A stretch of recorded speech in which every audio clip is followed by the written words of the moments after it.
This video is brought to you by patreon.com/worsttake. Get access to exclusive live streams and Discord servers, on-screen shoutouts, and early access to some videos when you join now. Help make sure that we can continue to make content like this by supporting the Patreon. Links are in the description down below.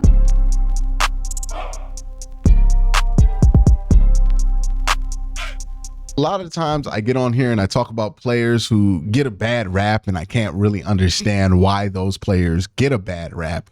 But Greg Newsome's one of those rare players where I kind of understand why he does get a bad rap. Now, again, I'm not talking about the people who don't like him for dumb reasons.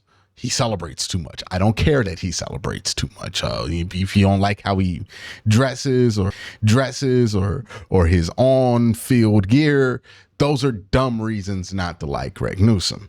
But there are two ways to look at Greg Newsome, right? Greg Newsome is a former first-round pick, and some people view him exclusively in the lens of a former first-round pick. And while Greg Newsome is not a disappointment for a late first-round pick, he's a pretty average case scenario of what you would get out of a late first-round pick, like slightly above average, if not above average outright. But I can see why some people could see Greg Newsome and say to themselves, man, the production is okay. He's your third corner. He's a first-round pick, and be upset with that. On the other hand, I can understand the other way people view it, and this is kind of how I view Greg Newsome. I don't view Greg Newsome as a former first-round pick as much as I view him as the Browns' number 3 corner. The reason I view him this way is because of no fault of his own, truly. I think if he were in a position where he was the main outside corner opposite of Denzel Ward, he'd be fine in that role. It's just, unfortunately for him, a guy named Martin Emerson emerged, and with a third-round pick, the Browns got one of the best 3 corners in the entire draft. It does not hit that often. It's not like Martin Emerson took his job by just being a regular third-round pick. Like, Martin Emerson is a spectacular pick in the 3rd round. And now when you look at Greg Newsome, you have to take into context that he's the Browns' 3rd best corner. He's going to be put in some bad spots. He's going to be asked to run defend. If there's one corner that's going to get exploited on this defense, it's going to be Greg Newsome. So you got to give him a bit of leeway when it comes to how he looks. Now let's talk about Greg Newsome's film, and let's get into it. Greg Newsome kind of tells the story on why Greg Newsome is polarizing as he is. Part of it is him legitimately making mistakes that end up with big plays. Part of it is him being underappreciated, but another part of it is the contrast between seeing him and a Denzel Ward and a Martin Emerson kind of makes the flaws and mistakes that he has in his game stand out. Because what is true to me, or what is obviously clear to me, is that he is not as good as a cover corner as Martin Emerson or Denzel Ward, which is no slight. I think both those guys are Pro Bowl quality players. Greg has more holes in his game than both of those guys, but he's still a solid player, especially when you consider he's your 3rd corner. But when people talk about Greg, get annoyed with Greg with some of the stuff in run support, it's stuff like this, right? He gets Debo squared up, and it's one thing to miss a tackle. I'm not going to trip if you miss a tackle. And this is why I'm not really tripping on this one, right? He misses the tackle, but he does enough to set up Juan Thornhill to make a tackle here, right? Again, the DB's job sometimes isn't just straight up to make the play. It's just to help someone get there to make a play. Now let's look at this play where Greg's in run support again. And this is one where I am going to give Greg a lot of flack, because this is a bad angle that he takes to Ray McCloud here that leads to more damage being done than I felt like was necessary with this play. Because look at the angle that he cuts here, right? You would want him to see where this is going, recognize personnel. It's Ray McCloud. He's not cutting this shit upfield, right? Look how George Kittle, his body language is screaming he's going outside the numbers, right? So trace outside the numbers. Try to get over. Now, maybe Martin messes up his angle by speeding up there, or maybe George Kittle does a good job speeding up Martin Emerson. Maybe that's the issue, but this angle was bad from the very beginning, and it ended up poorly as well. Again, he's not the same level of corner Martin Emerson or Denzel Ward is, which is why he doesn't rank as high as any of those guys, right? He's in a little bit of a different neighborhood than those two guys as corners. So again, you see his flaws a little bit more brightly than others. And look here, he gets Brandon Ayuk, and he gets kind of chopped up here. He's lucky the ball doesn't come Ayuk's way because he falls down and everything. It would have been bad there. Another play here on the end around where Newsome's in run support. And again, similar to the play before. Yeah, he didn't make the tackle, but you live with that because what he does do is help out, right? Decent angle, flies by a lineman, and then does enough to change the direction of Deebo Samuel, which affects the play greatly. That's fine with me. Another one here with Greg, where they're running right at him, and Greg does a great job mirroring Najee and getting to his hips and really doing a good job affecting him.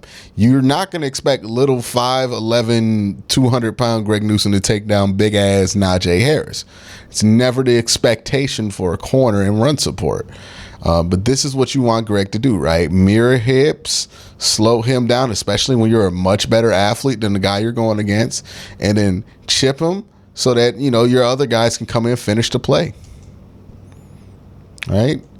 Again, just look at the job he does here. This is another play where he gets there first, and instead of diving and taking a bad angle or a bad tackle, he does a great job settling, mirroring, and then affecting, right? Again, he's not single-handedly going to take down Najee. Some people will watch this and think Greg Newsome did a bad job because he didn't tackle Najee Harris by himself. The expectation cannot be that he's tackling Najee by himself. Affect him, slow him down, let somebody bigger do the job.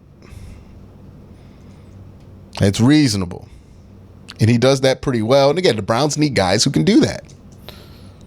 This play right here, I think he does a great job in zone coverage.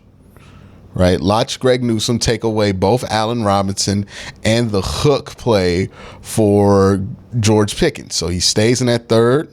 The third plays that number, and he slices it pretty well, right? He's playing towards Pickens, eyes towards the quarterback, sees the quarterback, scrambles his way, identifies who could be the quarterback's options, right? Once he sees the quarterback scramble.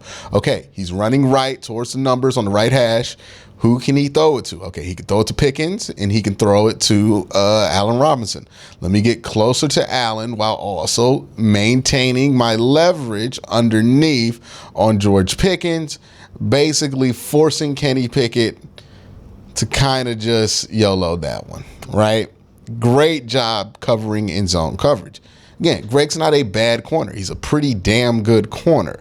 But when you put him next to two, I think, great corners and one spectacular corner in Denzel Ward, a really, really good to great corner in Martin Emerson, and he's just pretty good, his flaws stand out more because he is going to get beat more than Martin. He is going to get beat more than Denzel, especially when you're playing this man-heavy defense where guys are put on islands. Like, it's just a tough spot for him to be in. And, some plays he's not going to look great in, but that doesn't mean he's not playing well in those spots. So that's really what it is with Greg Newsome. It's a bit of a mixed bag. I understand why people can get low on him, but I think it's important to put that in perspective of what you're comparing him against, and is that a fair bar to really compare him against. I understand he's a first-round pick, but he could not control that Martin Emerson ended up being one of the best three corners in his draft class out the third round. Denzel Ward is the best, if not, one of the best, if not the best corners in his draft class. Greg Newsome is not out of place as a first-round pick in the draft that he was selected in the first round. He's just not as good in his draft class as those two were. So it's kind of a rough look for him, but I think the player itself is pretty good and worthy of his 5th-year extension and worthy of his ranking on this list. Again, I think Greg Newsome is a fine player.